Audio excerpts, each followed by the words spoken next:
Hello, John again. I'm going to expand on the previous video of the beginning steppings. You can see that I'm joined here by Shinigami, and you probably just heard Luna Aria.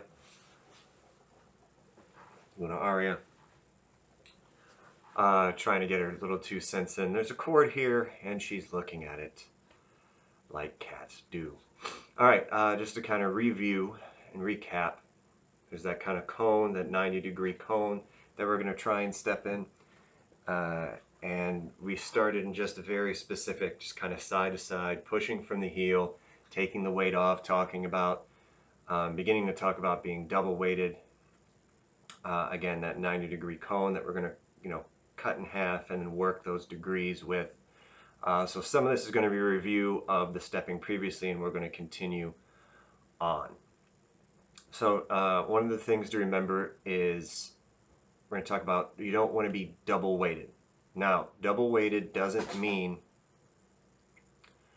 that 50-50, because we're talking about Taiji. There's the 8 energies and 5 methods of stepping. One of the methods of stepping is center. You have forward, back, left, right, center. So 50-50 isn't it. So 50-50, oh, I'm sorry, buddy. If I'm here, this is where opening form is. At any point in time, if I'm stepping out and I'm here, at any point, 50-50. At some point, you have to be 50-50 to come through, even going to the different stances. Double weighted means we're not picking up the leg, we're not moving the leg unless it's empty. Again, you have the physical yin-yang in the body. So what I mean by not being double weighted is if I'm here and I step and I'm just picking up my foot and I don't have any balance because it's all just, it's still here. It's like, it's actually like keeping a weight. You got an ankle weight, you put a weight, or you ever try and walk with like a little kid like hanging onto your leg and you're like messing around, you're kind of dragging it, right? It's harder to move because you have weight on that leg that shouldn't be there. So what we want to do is only move the leg that's supposed to move when it's empty. Empty also assumes that there's a fullness to it as well. Again, yin and yang aren't clashing opposites, they're complementary. So if there's full, there's empty, there's full. And right when, there we go, talking good. Right when we come to the very pinnacle of one is when the other one begins. And this sort of walking helps kind of illustrate that as well. When I did my Buddhist training, one of the times we would have, it would be you would do sitting, then walking, then sitting, and then discussion. And with the walking, everyone was, they generally taught, you walk mindfully. So you're walking, feeling every point in the foot, being very careful where your weight is. And I would always kind of add in a little bit of the Taiji stuff with that too. This idea of moving the empty leg, as well as we talked about the structure, the architectural structure of the bones and everything in it as well, is also one of the reasons it works very well for people in physical therapy or if they're a little bit older, because it helps teach not only balance, strength, using the architecture of the skeleton in the appropriate way with the fullness, wholeness of the body. It also teaches a sensitivity as well. So we're going to be moving in basically bow stance to bow stance, and as well as we want to talk about the angles of the feet. This is where that cone comes in, as well as with the hips and the shoulders. So the back foot's going to be at 45 degrees, the front foot's going to be straight. Now, you can reorient in any way. In fact, if we're talking about, like the yang, long form, pretty much everything is on, a sort of, was that an x-axis, and it comes off of the y sometimes with like the beginning pong, talking about like tame tiger and stuff, you go on that y-axis. But look, what about shuttles? You're going off in those other points. So a lot of the times we're going east-west, sometimes north-south, but you got to be able to go in those middle compass points as well.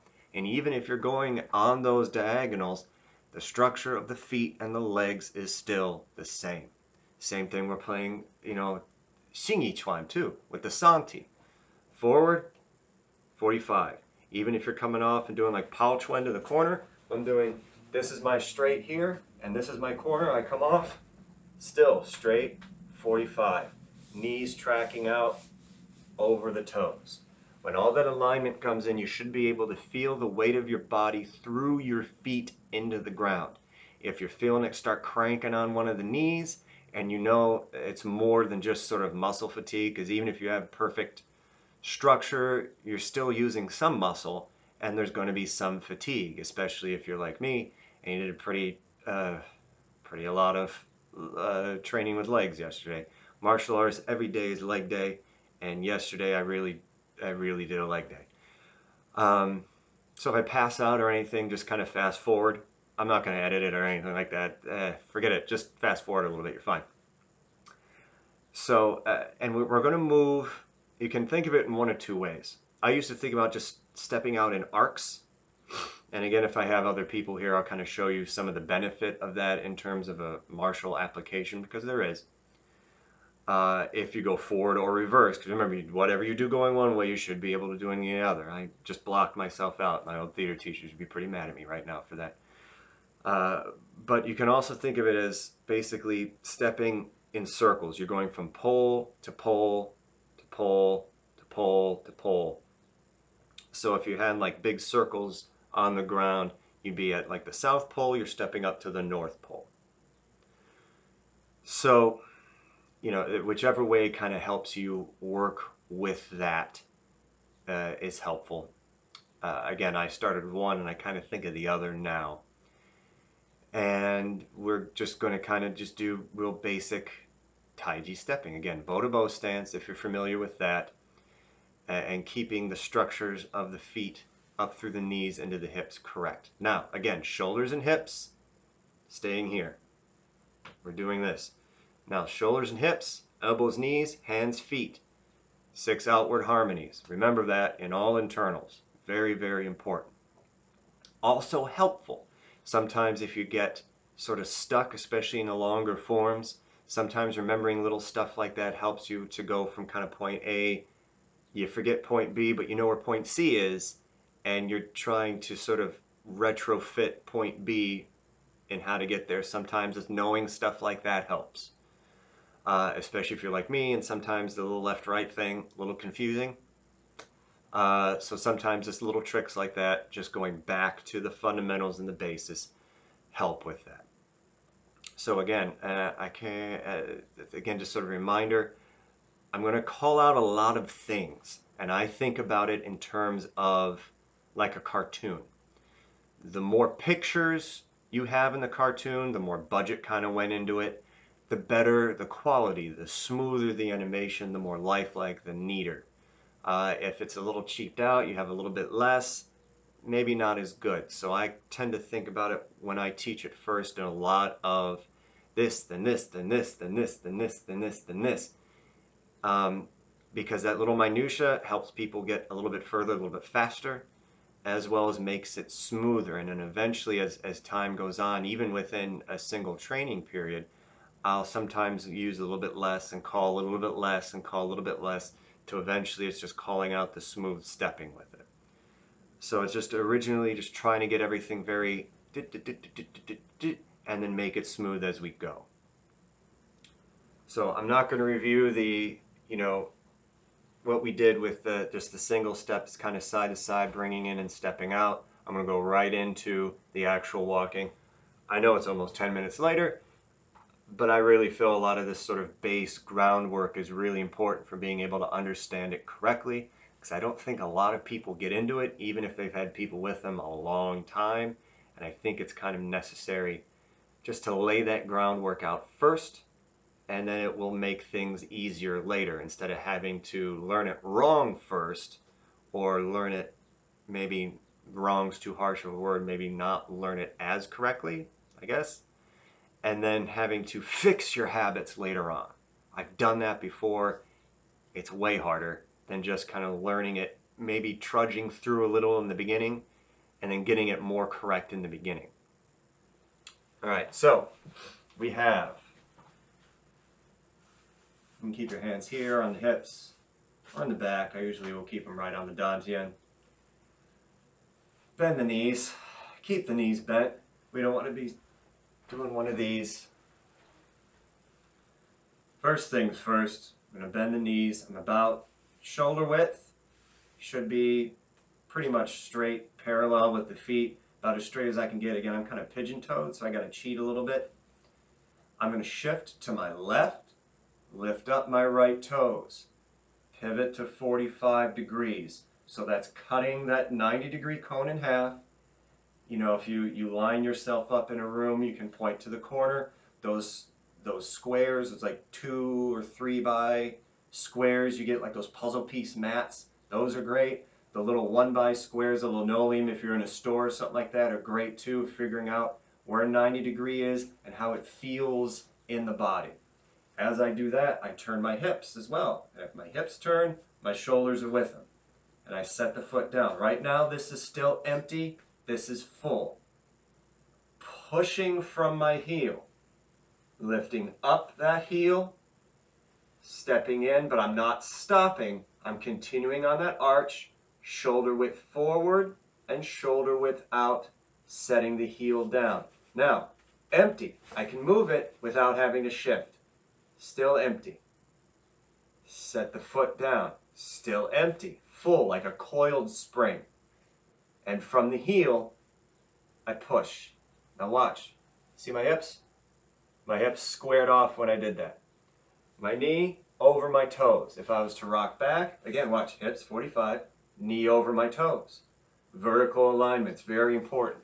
Now look, you can see in the video here, my feet are about shoulder width. My heels are about shoulder width. My foot's a little bit further out, but my heels are about shoulder width. You don't really want to go wider than that. You don't really want to go longer than roughly shoulder width, maybe a little bit bigger. Just the way I'm proportioned seems to work out that way. Now, why don't you want to go wider? Because if I'm wider and I try and move, I'm kind of stuck. I am kind of double weighted because now my alignment up here is going off because I got to do that to step through. No good. If I'm too narrow, maybe I can still, balance is off. Balance is off. And balance is off if you have incoming force in any of those sort of directions. But balance is off with stepping too. That's harder. I haven't really tried that before, but it is harder. So you want to be about shoulder width squared, about shoulder width long, about shoulder width width. And again, it's based on your body. That's this sort of the kind of rule of thumb-ish. Everyone's going to be built a little bit different. Everyone's proportions are going to be a little bit different. You want to be about shoulder width square. When you step out, that front knee vertically over the toes. If you're too long and you can't get that without getting into a big lunge, screwing up your alignment up here, too long, no good. If you're that way but you can't move, too wide, no good. Knees have to be over the toes. And even if you can do that and you are the right depth, if your knees, your foot's here and your knees over this way, you got to open up the legs. When you see me here, see this arch with the legs? That's what you want. This is why bridges, if you look at, if you're, you're kind of, the bridge is here and you're looking at it from down here, this is why bridges aren't just stick, stick, stick, stick. If you look, there's these big arches, big arches. And those big arches, what you're doing is you're setting the weight down and it's distributing the weight more effectively down through the pylons and down than they would be if it was just sticks just kind of coming out. Even if you look at suspension bridges, there's still big curves with the cables. That roundness helps distribute the weight better. And yes, we're going to talk about triangles being the strongest sort of geometrical pattern. It's kind of hard to make a triangle with your body. You're moving in a round sort of area, regardless of you know, your body size or anything, we have roundness in our body. We have roundness in our joints. And that roundness is going to translate better in terms of the arch of the leg. Plus, you can't, especially with the knees, you can't really get triangulation with it. But you can get maybe triangulation this way. Maybe if you use your dantian, boom, out. Keeping the alignment appropriate will do that. So again,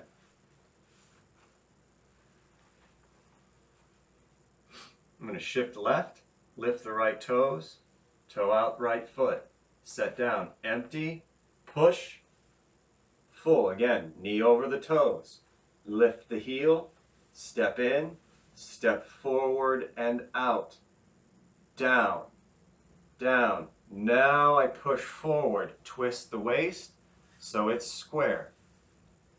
Now watch. With yang style, we want to come up just enough to peel the toes. Point out 45. My hips go too. Set down, lift, in, forward, out, and down, and push. And back, out, down, coming forward, coming straight through. See, I'm not stopping, and down. Now, if I was kind of taking it as those little pictures, again, little pictures, there might even be a point where you come in, lift, in, forward, out, down, down, push, back, up, out, down, forward, up, in, out, down, down, push. You would kind of have it. But it's really important to continue it through. I've had people who've been with me for a while and they got stuck on that sort of middle picture of it and they're having a hard time continuing through. You want to continue through. It's all one motion. With their internals, when you open, you don't stop until you close, close, close. It's all one continuous moment. Even if you're popping out, fudging, it still continues as you go. So you don't want to stop. You stop, you lose your momentum, you stop. And even if we're talking about practicality, if you're sitting here and you go, boop, you get hit. And that sucks. That's why my nose is crooked. And you can see my glasses are over because my nose is crooked. You get hit. And it sucks. So don't get hit. Keep moving. Continuous motion, especially in internals. Continuous motion. So again, review real quick. I'm going to kind of change direction here, see a little bit more. Come in for your shinny. You look at your daddy. He's pounding because I'm not giving him attention. Hi, buddy. You're a good boy. Who's a good boy? You're my little pumpkin. You're a good boy. Look at you sitting. Look at you sitting like a good. I'm sorry. He's a pug. I'm going to sink my weight. Now my knees are over my toes still. Tailbone tucked in. Shoulders over the hips. Shift to the left. Lift up the right. Set open. 45. Set down. Shift. Lift. Step in. Forward. Out. Down. Down and push. I'm going to rock back. Lift the toes. Toe out. Set down. Lift. Step in. Forward. Out. Down. Down. Push. And back. And up. And out. Down. Forward. Lift. In. Out. Out. Down. Down. And push. And one more. Watch my head. There's not a lot of bouncing with that. There's not a lot of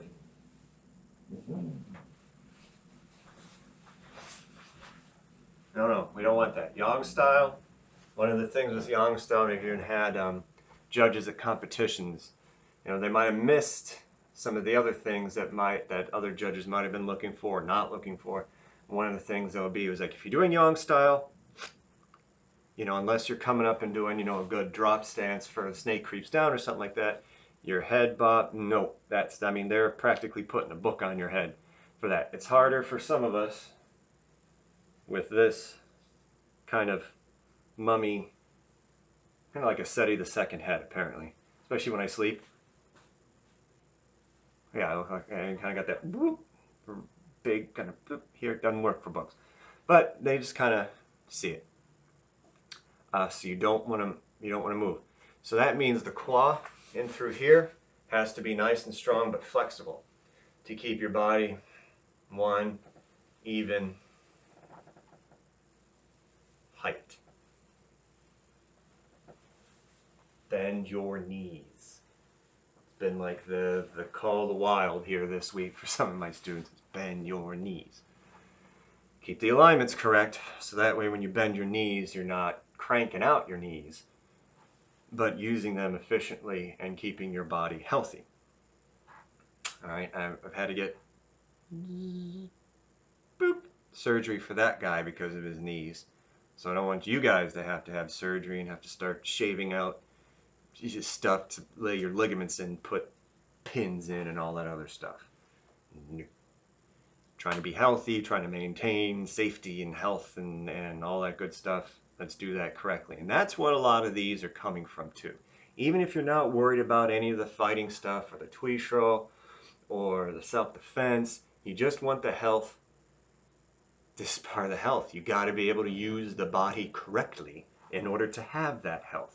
And if you're cranking on your joints in some sort of way that's inefficient and that's wearing things down faster than they need to be worn down, you just totally got rid of the health aspect of it. Even if you just want the qigong and meditative aspect of it, having the body aligned mindfully will help with the mindful meditation with it, with the qigong thing.